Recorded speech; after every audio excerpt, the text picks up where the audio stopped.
So many people get to see Melbourne coming in through the airport, but the real way to see it is, of course, above hot air ballooning. It's a great city, and of course you feel it on the ground, but I think you really understand it from up in the air. See that magnificent skyline, the architecture, the heritage buildings.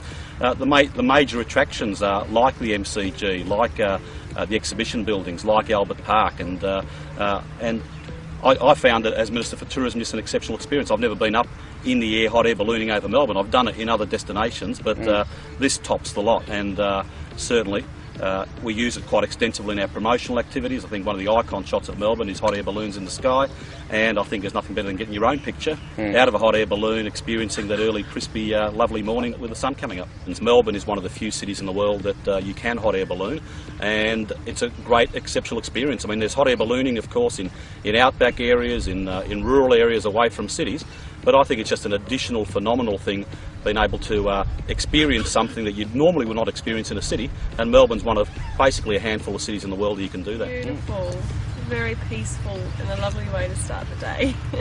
It's a great way of seeing a city that I spent my whole life in from a completely different angle, so it's absolutely amazing. Looking at all the places, and just, you know, some of them you had no idea they were so big until you actually see them from the air. Great place to take photos. I was surprised how big Melbourne Cemetery was. Spent a lot of time at Melbourne Uni, so it was great to get some photos of places that I'd been from the air. It's absolutely amazing. When the sun comes up as well, just the difference of the light on the buildings, it's beautiful. My name's David Marks and I'm a professional photographer. It's not like being in a helicopter where there's vibrations. It's a very smooth ride, so you get a lot more stable shots and there's less movement.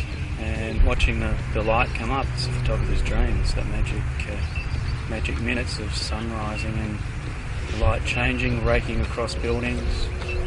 You know, the angles are changing all the time. The light's changing, so it's really exciting.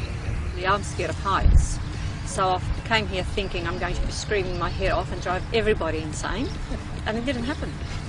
I actually, you know, initially I just looked down, and then I thought, oh, I'd better just look across and see what I can see, and it was just magnificent.